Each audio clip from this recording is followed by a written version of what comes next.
shir jiraayad oo si wada jir ah u qabteen wasiirka wasaaradda waxbarashada iyo sayniska ay u heliyaan gudoomiyaha xafiiska imtixaanaadka qaranka iyo agaasimaha waaxda waxbarashada tooska ah ayaa waxay kaga hadleen hanaanka loo qaadayo imtixaanada kala duwan ee naqliga ah iyo ka shahaadiga ah labadaba. waxaa sidoo kale mas'uuliyiinta wasaaradda waxbarashada iyo xafiiska imtixaanaadka oo ay shirkaasi jiraayad carabka ku adkeeyeen wareegtadii dhawaanta ka soo baxday xafiiska wasiirka wasaaradda waxbarashada iyo sayniska ku taariikhaysnayd bishii 12/23/2023 taasi oo ku aadinayd hanaanka loo qaadayo imtixaanada shahaadiga ah ee fasalka 8aad iyo fasalka 12aad ee dugsiga sare iyadoo laga duulayo si loo tababaro isla markaasina loo xoojiyo hanaanka kalsoonida ardaydii sanadkii 2019-2020 ku soo baxday imtixaanaadkii qiimeynta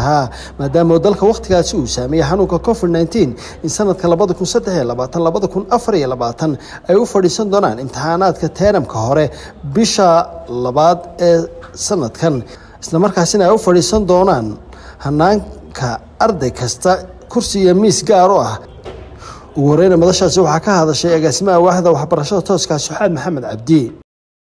waxaan maanta shirkan jaraad u daaran yahay sidii loo cilaamin lahaa laba wareegto oo wasiirku dhawaan qoray oo muxuu ahaayay midna ay ka hadlaysay go'aankii gudida sare waxbarashada wasiirka wasaaradda xafiiska imtixaanaadka isku raaceen ee ka hadlaysay in sanadkan 2024 iyo wixii ka dambeeyay insha Allah lagu qaadi doono imtixaanka shahaadiga dugsiyada sare jaamacadaha iyo wareegtadii ku xigtay ee ka hadlaysay in ardayda loo tababaro sidii qaabka imtixaanka shahaadiga oo arday iyo kursi lagu saleeyo imtixaanka shahaadiga waxaan farayaa fariin gudoomiyaasha waxbarashada gobolada imtixaanka naqliga ah ee sanad dugsiyeedkan kalka koobaad wuxuu bilaabanayaa sidii hore wareegtadii ku soo gaadhay labada bisha koobaad sanadka 2023 wuxuuna dhamaanayaa 16 bisha hadii Ilaahay raahdo wixii ka dambeeyay waxa noo bilaabmaya fasaxii teeramka koobaad sida awgeed inta imtixaanaadku socdaan waxa gudoomiyaasha farayaa in ay kormeer joogto ah ku sameeyaan iskuulada in lana dhaqan geliyo wareegtadaasi ay soo hubiyaan isla markaana iskuulka dhaqan gelin waaya wareegtada wasiirka laga qaado talaabo sharci waafaqsan ujeedada wareegtada waxa ahayd in ardayda lagu tababaro la carabiyo qaabka imtixaanka shahaadiga ay ugu soconayo. waxa kale oo aan farayaa gudoomiyaasha gobolada iyo maamulayaasha goobaha waxbarashadaba in aanay jirin wax kharash oo ardayda laga qaado doono hadii Ilaahay raahdo imtixaanka qaadadiisa oo yahay imtixaanka caadiga ah ee naqliga ah ee awalba iskuuladu ay ardayda ka qaadi jireen. gudoomiyaha xafiiska imtixaanaadka qaranka ayaa isna faahfaahiyay qaabka imtixaanaadka naqliga ah iyo ka shahaadiga ah ee u dhici doonaan iyo doorka jaamacaduhu ay ku leeyihiin maadaama muddo badan rabnay waxay nagu yarbatay wixii jiidka la oran jiray marka guddigii heer qaran oo wasiirkuna madax ka yahay ayaa waxaan isla markii la isla eegay sidoo wasiirkuba sheegay waxa la isla gartay si tayadii imtixaanaadkeena ardaydeenu ay noqoto arday wax taqaano caalamka la tartanta inaynu ilaalintii waxoogaa habqanka ku jiray hal iyo jeer imtixaanku halka ilaalintu ka yar liitay oo ay waxa fulaxantii ma mooga waxa weeye imtixaankeenu u wanaagsan yahay mar alla markuu tago goobaha xagga ilaalinta ayay dhaliilinaga iman jirtay tiibal wasiirka iyo guddigii aanu isla wada garanay bal arinta aan tijaabino jaamacadaha maadaama jaamacaduhu yihiin halkay ardaydu tagaysay oo ay ardayda haynu tababarayna eenu imtixaanka ka qaadina jaamacadaha u socdaan si ay markaa macallimiintii jaamacaduhu oo iyaguna ka cawdo ilaahay jeer ardayda soo baxda ee sekretariyaashu tayadoodu way liidataa lahaa inaynu isla wada ogaano qoloba dhinac iska taagto yaa la isla gartay. waxa markaa sidoo wasiirku sheegay sanadkan aan ku talagaleynaa laga bilaabo 2024 inaynu jaamacadaha ardayda halkii fasalada ay ka fadhiisan jireen baa jaamacadaha laga geeyay wax alla wax dhibaato oo kale iyo wax mushkilada oo kale oo meesha ku jira runtii ma jiro. waxaynu rabnaa ardaydeena sidoo wasiirku uu sheegay imtixaanku ma aha ciqaab mana aha wax lagu cadaadinaya ama cadaawad arday loo qabo wax loo sameeyo maaha sidoo wasiirku ka dhawaajiyay waxaan rabnaa manhajkii aynu ugu talagalno ardayga 12 sano soo dhiganayay inaynu eegno intuu ka fahmay ta kale macallimiinta jaamacaduhu imtixaanka weyn finalka ah waxay mas'uuliyadda nala wadaagayaan oo qaadayaan waxa weeye dugsiyada sare eerarka shaqo kuma laha oo kaba gaaraan eerarka waxa mas'uuliyadooda qaadaya xafiiska imtixaanaadka iyo gudoomiyaasha waxbarashada iyo wasaaradda iyaguna culays sidoo amarka wasiirka ku ahaa ayaa aad eerarkana in sidaas leeg culays loo saaro laakiin jaamacadu waxay naga caawinayaan waxa weeye dugsiyada sare iyagoo eerarka shaqo kuma leh taan saasaru kala yargadu bayaan gareynayna maamulayaasha dugsiyada iyo gudoomiyaasha waxbarashada gobolada maalmahanba wareegtadii imika u dambeysay wasiirka qaar xogaa ay ku yar adkaatay fahankeedu oo yaani isku qaban weeyay ardaydii oo le maanu dhamayn manhajkii ee waa maxay imtixaankana laga qaadaya haduu imtixaankii foorada hore yahay waa imtixaankii oo dhan marka dib u eegnay waxaan isla garanay inay bisha labadeeda kan la qaadaya oo noqdo ku ay diyaariyeen iskuuladu sida caadiga dabadeed imtixaankan kale aynu doonayno tijaabada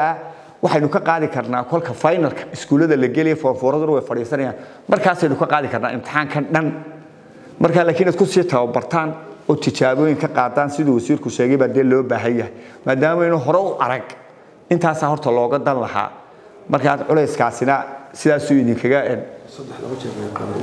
marka waxa uu sidoo abarka wasiirku ahaana waxa weey ugu yaraan 2 jeer 3 jeer in ardayda imtixaanka laga qaado xigmadda ka dambeysana waxa weey ardaygu inuu ku sii tababarto waxna ka faa'iideysto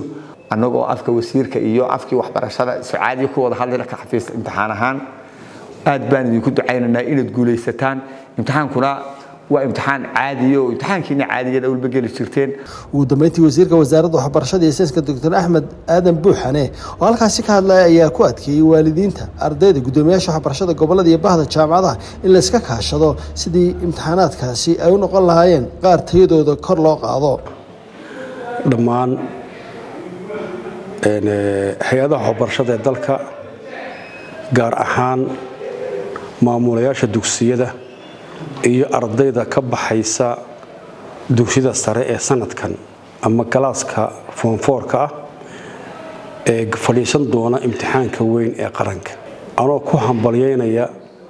inay waqti aad u dheer waxbarasho ay soo galeen wasaaraddu waxay soo saartay digreeto aan ku saxeexanahay oo ahaa in labada bisha koowaad imtixaanka la qaado yar si ardaydaasina loogu tababaro waxbarasho wanaagsan imtixaanka ugu dambeeyana ay mas'uuliyadda qaadaan ilaalinta iyo goobaha lagu qaaday labadaba jaamacadaha dalku laguna tababaro ardayga inta ka horeysa inuu imtixaanka ku galo arday kursi iyo miis kaliya maadaama ardaydan maanta galaysa imtixaanka sanadka afraad ay yihiin ardaydii qadartu ku dhacday ee sanadkii 2019 iyo 2020 ku beegmay waqtigii covid-ka ee wasaaradda waxbarashada iyo xafiiska imtixaamaadku ay u qiimeeyeen imtixaanadoodii hore ay yihiin oo aan fadhiisan wali imtixaan adag maadaama ay imtixaanka hore sideedadkoodii ama fasalkii sideedna loo qiimeeyay inay maanta u baahan yihiin in aad loo sii tababaro imtixaanka adag si ayna u farkanixin si ay mataqaana ugu tababartaan imtixaankan anagoon xumaan ula jeedin horumarka iyo tayada iyo qiimeynta waxbarashada ula jeedna waxaanu goosanay in jaamacadaha lagu qaado walaalahayga waalidka ah maamulayaasha iskuulada iyo ubadkayga sanadka afraad imtixaanka fadhiisan waxaan u sheegayaa taariikh baan rabnaa inaan dhigno wanaagsan idinkuna aad soo baxdaan